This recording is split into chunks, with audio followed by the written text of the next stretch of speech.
Good evening, my Real News Media TV family. Welcome back to the channel for another news update. And in the news this evening, 3 injured in retreat to Westmoreland by debris used in roadblock.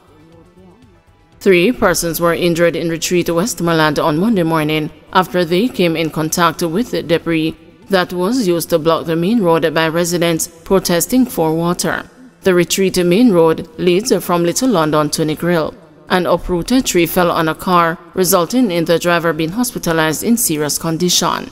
Member of Parliament for Westmoreland Western Morland Wilson says a motorcyclist and his pillion rider were also injured by debris.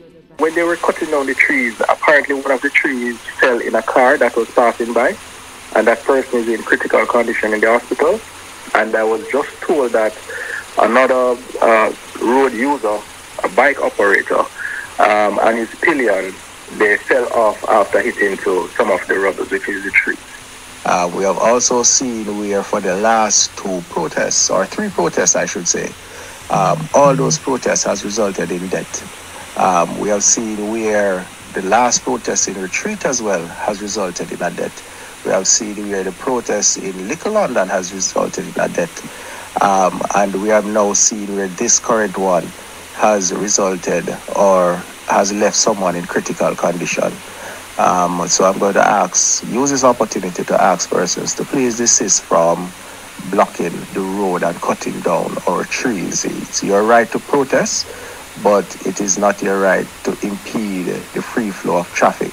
He said that the residents have not explicitly stated their demands, but it is his understanding that they are appealing for water to be trucked frequently to alleviate the effects of the drought. The Meteorological Service has said current drought conditions are expected to worsen for Westmoreland and Hanover. Search on for missing taxi operator in Pleasant Hill, St. Catherine. There is a desperate search in Pleasant Hill, Sligoville in St. Catherine for a taxi operator who has been missing since Friday night. Foul play is suspected in the disappearance of Rasheen Wilkins after the burnt remains of the car he was driving were found in a section of the community on Saturday night. The car is owned by another taxi operator. A shoe and money were found near the scene.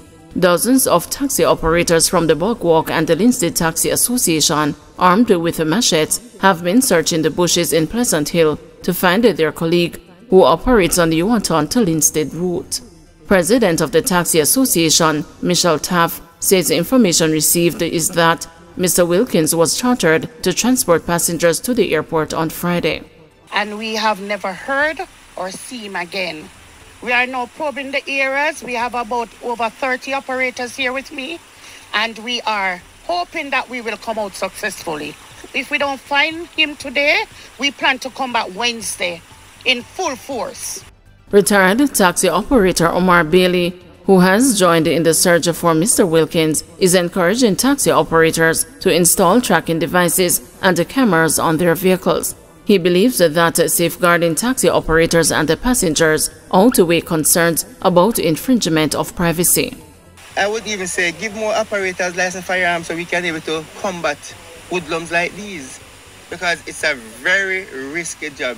We have lost a lot of operators in Lindsay Division in criminal elements. And then, tracking device, do you think it's very important to put tracking? Very, and I say this, and I'm glad I get the opportunity to use the media-wise. I'm saying to operators and people who are coming in the sector, in the business, install tracking device. Most drivers does not like it because they feel like boss is watching them, but it's for our safety.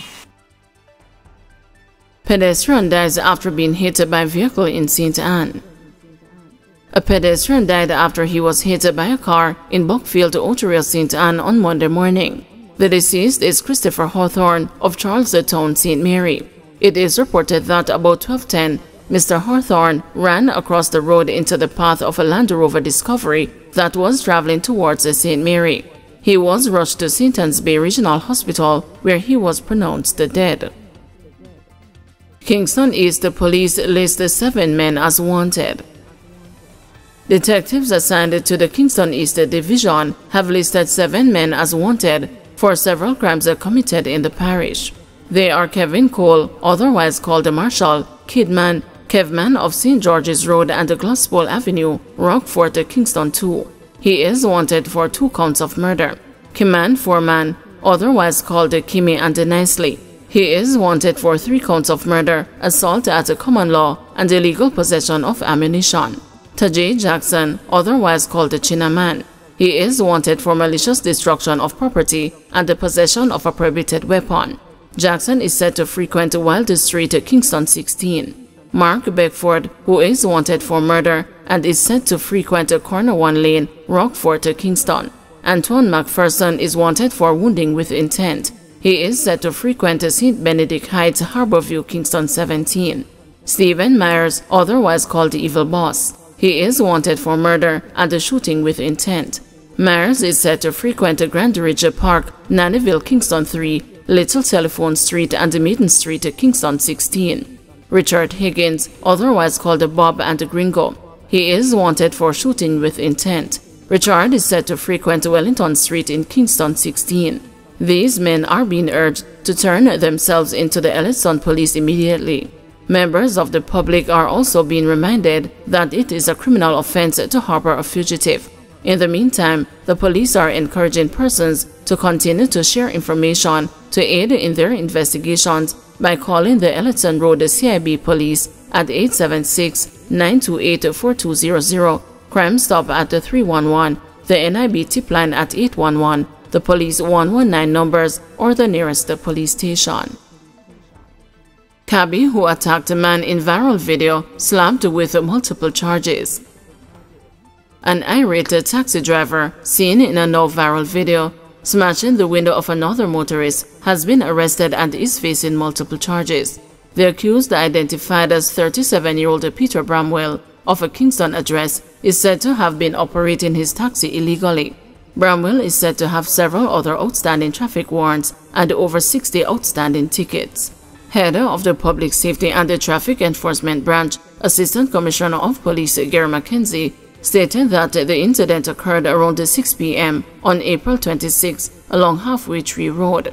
Reports are that there was a collision between a Toyota Probox and a Pajero, leading to an altercation. As a result of that crash, the driver of the Toyota Probox motorcar became enraged and sought to attack the driver of the Pajero. What the driver of the Probox motorcar did was to use an object to hit out the driver's door glass of the Pajero motorcar, ACP McKenzie said in a statement on Monday morning. In the video, the driver of the Pajero was seen exiting while onlookers tried to intervene before calling the police. Bramwell has since been charged with disorderly conduct, malicious destruction of property, and assault occasioning bodily harm. He is also facing several other charges based on outstanding warrants. We have also found 4 traffic warrants for Mr. Bramwell, including operating motor vehicle without a road license, no motor vehicle insurance coverage, failing to police command, and obscure the registration plate. There are also 40 other warrants that have been ordered, and we are waiting to collect them, and they will be collected and executed on him, ACP McKenzie said, adding that Bramwell also had 61 outstanding tickets. In the meantime, McKenzie is urging motorists to follow the proper protocols in the event of a vehicular collision to avoid any harm to the parties involved.